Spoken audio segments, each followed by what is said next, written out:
अब इसके बाद है excess pressure inside the air bubble in a liquid drop.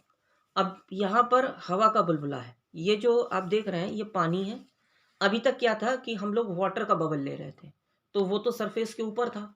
अब ये अंदर वाटर का नहीं है, एयर का बबल है, इसमें एयर भरी और ये सब पूरा वाटर है।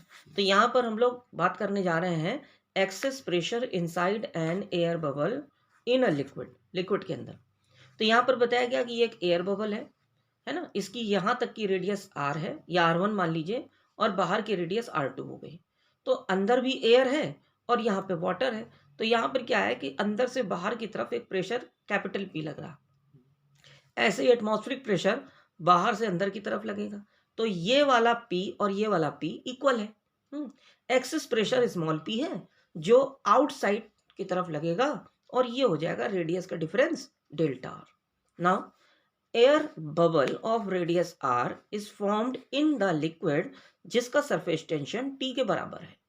Like the liquid drop, the air bubble also has one surface in contact with the liquid. यानी कि यहाँ पर बताया कि जो लिक्विड ड्रॉप है उसकी भी एक सरफेस होती है और वो सरफेस लिक्विड से कांटेक्ट करती है। यही हाल एयर बबल का भी है कि एयर बबल में भी एक ही सरफेस होती है और वो लिक्विड के साथ कांटेक्ट करेंगे। तो अगर हम लोग एक्सेस प्रेशर इनसाइड की बात करें तो इसमें भी वही फॉर्मूला लगेगा, P is equal to 2T upon R। Same formula लगेगा जो फॉर्मूला यहाँ पर अभी हम लोग ऊपर पढ़ के आ रहे हैं कि P is equal to 2T upon R। Same formula यहाँ पर भी लगता है। इसका डेरिवेशन इसका डेरिवेशन लगभग एक ही है, तो इसमें आपको खाली फॉर्मूला याद करना है। लेकिन इसके बाद जो है इस जगह पर अब हम लोग आ रहे हैं excess pressure inside a soap bubble. अब सोप बबल में आएंगे तो देखिए, एक ये साबुन का बुलबुला है, साबुन का बबल है। ये एक साबुन का बबल है जिसका आउटर एरिया जो है, आउटर रेडियस R2 मान लेते हैं और इनर रेडियस R1 मान लेते हैं, और ये जो डिफरेंस है ये डेल्टा आर हो गया। इसमें बाहर एयर है और अंदर की तरफ से बाहर की तरफ एयर भरी हुई है, बाहर भी एयर है अंदर भी एयर है। तो वही हाल है, इसमें भी प्रेशर जो एटमॉस्फेरिक लग रहा वो P है और अंदर से बाहर की तरफ जो प्रेशर लग रहा वो भी P है। लेकिन स्मॉल p जो है वो यहाँ पे एक्स्ट्रा प्रेशर है, वही एक्सेस प्रेशर, उसी की हमें काउंटिंग यहाँ पे करनी है। तो ध्यान दीजिए, let us consider a thin soap bubble जिसकी रेडियस कैपिटल R है। It is formed from a soap solution जिसका सरफेस टेंशन T होगा। नाउ द P क्या है, प्रेशर आउटसाइड द बबल जो बाहर की तरफ लग रहा है, और P प्लस स्मॉल p क्या है, प्रेशर इनसाइड द बबल जो अंदर से बाहर की तरफ लग रहा है। स्मॉल p जो है वो excess pressure inside the bubble है।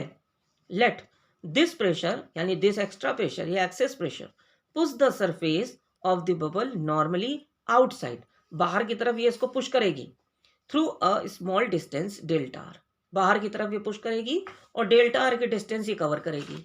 अब इसमें क्या करेंगे, सबसे पहले हम लोग वर्क डन निकालते हैं। तो वर्क डन बराबर हो जाएगा work done by the excess pressure, यानी जो यहाँ पे वर्क डन निकालेंगे एक्सेस प्रेशर के हिसाब से वो कैसे निकालेंगे, work done is equal to force into displacement. Force की जगह पे हो गया एक्सेस प्रेशर इनटू एरिया, यानी force F is equal to P into A, और डिस्प्लेसमेंट को ऐसे ही रख दो। एक्सेस प्रेशर हमारा स्मॉल p है, एरिया जो है वो 4πr का स्क्वायर है, और जो इसका डिफरेंस है यानी डिस्प्लेसमेंट है वो डेल्टा आर है। ये बन गया आपका इक्वेशन नंबर 1। ठीक, सिंस द सोप बबल में दो सरफेस होती हैं, दो लिक्विड की सरफेस मानी जाती हैं in contact with the air, जो एयर के कांटेक्ट में है इन बोथ साइड। तो total increase in surface area अगर निकाला जाए जिसका डिस्प्लेसमेंट डेल्टा आर है, तो सबसे पहले हम लोग यहाँ पे डेल्टा ए निकालते हैं यानी चेंज इन एरिया।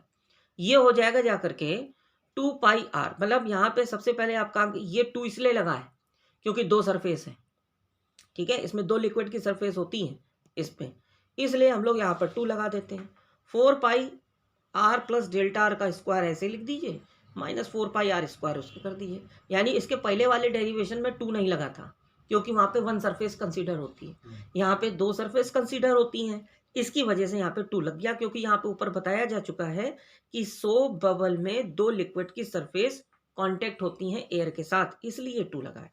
जब आप इसको ओपन करेंगे तो इसमें से मैंने 4π कॉमन ले लिया, तो ये बन गया 8π, और इसका होल स्क्वायर का फॉर्मूला हो गया a square plus b square plus का 2ab, और माइनस का r स्क्वायर ऐसे ही लगा हुआ है। तो इसमें क्या करेंगे भाई, इसमें आप यहाँ पर डेल्टा आर स्क्वायर को नेग्लेक्ट कर दीजिए, तो बचेगा क्या, 16 पाई आर ब्रैकेट में डी आर। अब यहाँ पर क्या करेंगे कि increase in free surface energy हम लोग निकालते हैं। Increase in free surface energy, तो देखिए कैसे निकालेंगे। इसके लिए increase in free surface energy is equal to increase in surface area और इनटू हो गया सरफेस टेंशन। अब इंक्रीज इन सरफेस एरिया ऊपर अभी हम लोग ड्राइव करके आ रहे हैं कि 16 पाई आर फिर डेल्टा आर और सरफेस टेंशन को डी जाएंगे। Is that clear? Then equation number second, अब फर्स्ट इक्वेशन और सेकंड इक्वेशन को इक्वेट कर दीजिए, तो आपको यहाँ पर मिल जाएगा P इज इक्वल टू 4T अपॉन आर। ये T वही सरफेस टेंशन है, R जो है उस बबल की रेडियस है। इसलिए हम लोग यहाँ पे कह सकते हैं कि जो प्रेशर सोप बबल का होता है वो लिक्विड बबल के प्रेशर का डबल होता है, यानी 2 टाइम्स होता है, क्योंकि यहाँ पे 4T आ रहा है और इसके पहले वाले में 2T आया था, केवल यहाँ पे 2 एक एक्स्ट्रा यहाँ पर मिलाया जा करके। ओके, नोट्स के लिए कांटेक्ट करिए।